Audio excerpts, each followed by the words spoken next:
चंद्रयान-3 इसरो जो हमारे भारत के रिसर्च सेंटर है, जहां पर सैकड़ों वैज्ञानिक मिलकर के रिसर्च करते हैं, आज से 4 साल पहले 2019 में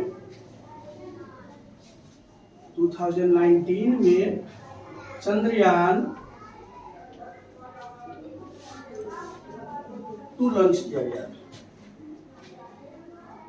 जो कि मिशन जो है सक्सेसफुल होते होते जो है बाद में जाके वो क्रैश हो गया था। उसका जो है विक्रम लैंडर जो है सही ढंग से लैंड नहीं कर पाया, जिसके कारण सफलतापूर्वक जो है जो भी जानकारी हमें चाहिए वो नहीं मिल पाया। तो पहले हम लोग एक चीज समझते हैं कि चंद्रयान है क्या, चंद्रयान मिशन क्या है।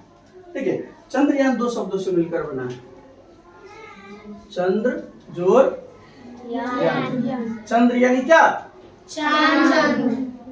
चंद्रमा, और यान यानी यंत्र, ठीक है, जिससे आवाजाही होता है उसको यान बोला जाता है। तो ऐसा यान जो पृथ्वी से जाकर के और चंद्रमा पर जाकर चंद्रमा के विषय में वहां की हर एक प्रकार की गतिविधि की जो जानकारी मिले और जो हमें जानकारी दे, वो मिशन जो है चंद्रयान मिशन है, जिसमें चंद्रयान 1 गया, चंद्रयान 2 गया और फिर चंद्रयान 3, जिसका सफल लैंडिंग कल यानी 23 अगस्त 2023 को सफलतापूर्वक लैंडिंग हुआ। तो अब देखते हैं इसमें किस प्रकार जो है वहां से जानकारी इकट्ठा हमें मिलेगा, कैसे वो सफल लैंडिंग किया, और ये चंद्रयान 3 जो था उसमें वाकई में है क्या चीज, उसकी रियलिटी जानते हैं। क्लियर? रॉकेट जो स्पेस में छोड़ा गया उसका जो एक बीच का पोर्शन था, इस प्रकार का, उसके बाद इसके बगल में एक और छोटा सा जो पोर्शन था, है ना, और फिर इसके बगल में एक ये छोटा सा पोर्शन, इस तरह से रॉकेट लॉन्च करता है, ठीक है। और उसके अलावा इसमें अलग अलग डिवाइडर होता है, जो कि रास्ते में जा करके ये सब हटते जाता डिवाइड होते जाता है, और तब ये बीच वाला पोर्शन होता है। ये सब क्या होते हैं, ये दोनों साइड जो होते हैं उस एनर्जी बूस्टर होते हैं, जो रास्ते में ईंधन इसमें भरा होता है, जो उसको वहां तक पहुंचाता है। समझ गए? जैसे जैसे इसका ईंधन खत्म होता जाता है, ये एक दूसरे से अलग होता जाता है, और लास्ट होते होते आगे जो है फाइनल जो वहां पहुंचता है वो विक्रम लैंडर पहुंचता है। विक्रम लैंडर के अंदर प्रज्ञान होता है, समझ गए? और वो प्रज्ञान जो है वो सारा डिटेल वहां का ले करके फिर सैटेलाइट के माध्यम से पहले प्रज्ञान लैंडर को इंफॉर्मेशन देंगे, फिर विक्रम लैंडर जो है वो रिसर्च सेंटर को इंफॉर्मेशन देगा कि वहां पे क्या उपलब्ध है क्या नहीं है, सारी जानकारी उपलब्ध करवाएगा। इस तरह का जो है आपका विक्रम लैंडर दिखता है। वैसे मेरी ड्राइंग थोड़ी कमजोर है, लेकिन देखने में कुछ इस तरह का लगता है। यहाँ पे सैटेलाइट और ये सब लगा रहता है, जो रिसीवर होता है, और जो आपका प्रज्ञान जो वहां पर रिसर्च करेगा, खोज करेगा, वो इंफॉर्मेशन देगा किसको? लैंडर, विक्रम लैंडर को। और ये जो है इसरो को भेजेगा। तो ये सब सैटेलाइट कुछ लगा होता है जिसके माध्यम से इंफॉर्मेशन भेजा जाता है, समझ रहे? तो सबसे जो अहम चीज होता है वो सॉफ्ट लैंडिंग होता है। अभी कुछ दिन पहले जो है, हाल फिलहाल में जो है, आपको रसिया जो है चांद पर अपना सैटेलाइट भेजा, फेल हो गया। 2019 में अपना भारत ही चंद्रयान 2 भेजा था, जो कि किसी टेक्निकल कारण से फेल हो गया। अब उसका एक चीज और जान लीजिए आप लोग कि चंद्रयान 2 जो है फेल हुआ है, वो क्यों हुआ? उसका सबसे बड़ा कारण निकल के आया कि चंद्रयान 2 में जो है, जो इंजन जो लगा हुआ था, वो इंजन सिस्टम जो था उसका, चंद्रयान 2 में इंजन जो लगा हुआ था, इंजन सिस्टम था, वो क्या था? कमजोर था। जितना पावरफुल उसका इंजन होना चाहिए, वाकई में उतना पावरफुल इंजन उसका नहीं था। दूसरा कारण था, एक पहला कारण मुख्य कारण, और दूसरा मुख्य कारण था कि वहां जाने के बाद बहुत सारे सेंसर वहां पे काम करते हैं, क्योंकि वहां उसमें तो आदमी तो कोई है नहीं, जो भी काम है कैमरा और सेंसर का काम है। तो जो पिछले बार चंद्रयान 2 में जो सेंसर जो उपयोग किया गया था, वो सेंसर भी वहां जाकर के ठीक ढंग से काम नहीं कर पाया। उससे पहले तो इंजन के कारण, कमजोर इंजन के कारण सॉफ्ट लैंडिंग नहीं हुई, और सॉफ्ट लैंडिंग करने से पहले कहां लैंड करेगा उसकी सतह की जानकारी लेनी होती है, जो सेंसर लेता है, और वो सेंसर भी ठीक से काम नहीं किया, जिसके कारण सॉफ्ट लैंडिंग नहीं हो पाई। और सॉफ्ट लैंडिंग न होने के कारण क्या होता है, ये जो होता है विक्रम लैंडर, तो विक्रम लैंडर के अंदर हमारा प्रज्ञान होता है। अब जैसे ये पूरा का पूरा ये विक्रम लैंडर है, और विक्रम लैंडर जो है अगर इधर उधर टिल्ट करेगा तो क्या होगा, इसके अंदर जो रोवर है, इसके अंदर जो प्रज्ञान है, प्रज्ञान क्या करेगा, पलट जाएगा। और अगर प्रज्ञान पलट गया तो बाहर निकलेगा ही नहीं, क्योंकि उसको सीधा करने के लिए वहां पे तो कोई है नहीं। तो इसलिए उसकी सॉफ्ट लैंडिंग बहुत जरूरी होती है। तो सॉफ्ट लैंडिंग, चंद्रयान 2 की सॉफ्ट लैंडिंग न होने के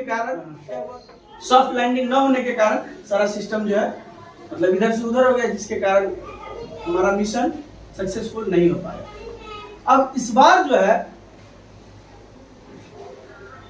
बार जो चंद्रयान 3 में जो सॉफ्ट लैंडिंग हुआ है, उसके लिए हम सभी भारतवासी जो है काफी खुश हैं, और वो भी क्यों नहीं, गर्व की बात है, क्योंकि पूरी दुनिया में आज तक जहां पे साउथ पोल पे जो लैंडिंग हुई है, साउथ पोल तक आज तक कोई नहीं जा पाया है, लेकिन भारत वहां जा करके और विजय प्राप्त किया है, तो हमारे लिए गर्व की बात है। अब देखिए होता क्या, इसमें जो है 4 इंजन लगे होते हैं, विक्रम लैंडर में 4 इंजन लगे होते हैं जो सॉफ्ट लैंडिंग में मदद करते हैं। जो इस बार के चंद्रयान 3 में चारों इंजन पावरफुल थे। अब इंजन का क्या काम होता है, जब ये आता है नीचे, यहाँ पे मान लो ये मून है, तो इस मून पे जब ये सॉफ्ट लैंडिंग करेंगे तो ये क्या होता है, लैंडिंग करते समय अगर मान लो ये लैंडर जो है इधर झुकेगा तो इधर वाला इंजन एक्सटर्नल प्रेशर लगाएगा, उसको बराबर पे लाएगा। अगर इधर झुकेगा तो इधर वाला इंजन प्रेशर लगाएगा, वो उसको लेवल में लाएगा।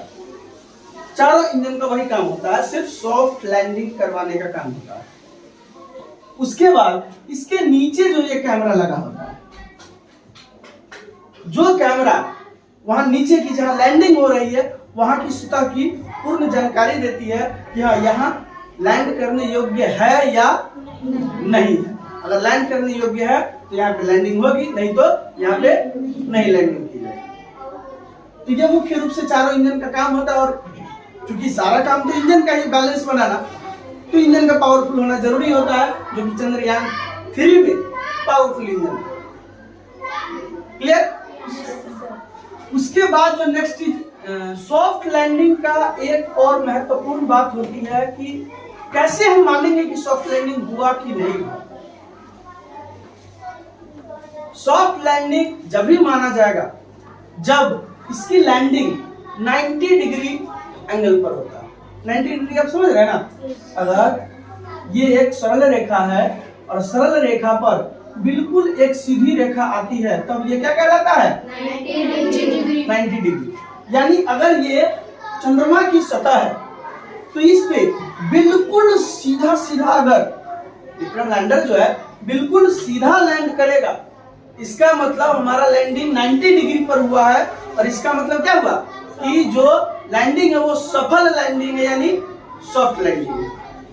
अब इसमें से यहाँ पर जो है क्या होता है, विक्रम लैंडर पे गेट होता है। अब ये गेट इस तरह से खुलेगा, ऐसे खुलेगा, ठीक है। तो ये चंद्रमा की सतह जो है ये, अब ये लैंडर का ये थोड़ा बड़ा बन गया है, तो ये सतह जो है थोड़ी बड़ी सी होगी, इस तरह से बहुत बड़ी सतह है, ठीक है। अब यहाँ से गेट खुलेगा और यहाँ से जो है एक गेट की तरफ नीचे निकलेगा, जिस होकर के जो हमारा प्रज्ञान है इसमें से नीचे की ओर आएगा। आप लोग खिलौना देखिए होइएगा, छोटा छोटा खिलौना जो रहता है बस की तरह या फिर किसी भी चीज का जिसमें 4 चक्का लगा होता है, तो उसी तरह से जो प्रज्ञान है, प्रज्ञान भी इसमें से निकलेगा बाहर, जिसमें 6 चक्के लगे हुए हैं और उस चक्का पर जो है इसरो लिखा हुआ है और उसमें जो है भारत का जो है स्तंभ का चिन्ह है, शेर का जो 3 मूर्ति वाला शेर है। देखिए पैसा पर जो है सिक्का पर देखिएगा शेर का चिन्ह रहता है, ठीक है। वो चिन्ह उस पे चक्का पर है। जहां जहां वो प्रज्ञान जो है घूम घूम करके हर चीज की जानकारी एकत्रित करेगा, हर जगह इसरो और स्तंभ का चिन्ह जो है हर जगह बनाता हुआ चला जाएगा। अब चूंकि एक चीज जानकारी आपको बता दें, चंद्रमा पर हवा नहीं है, हवा वहां नहीं है, जिसके कारण जो भी वहां पे भारत का चिन्ह जो बनेगा वो सालों साल तक वो वैसे ही रहेगा, क्योंकि हवा ये नहीं है, वो अपने आप मिटेगा नहीं। तो इस प्रकार जो है चंद्रयान 3 मिशन शुरू हुआ और अंत में प्रज्ञान हमारा जो है नीचे आ चुका है। कहाँ? चंद्रमा की सतह पर। अब वो चंद्रमा की सतह पर अपना काम शुरू कर चुका है। अब जो है यहाँ से क्या निकला, हमारा प्रज्ञान निकला।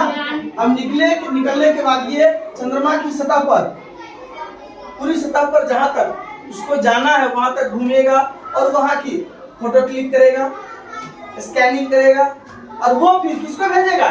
इसरो को नहीं भेजेगा, क्योंकि डायरेक्ट नहीं भेज सकता। हमारा प्रज्ञान जो है भेजेगा किसको? विक्रम लैंडर को। और विक्रम लैंडर में लगे सैटेलाइट के माध्यम से वो फिर कहाँ जाएगा? इसरो के पास, यानी हमारे भारत के वैज्ञानिक के पास। Yes sir.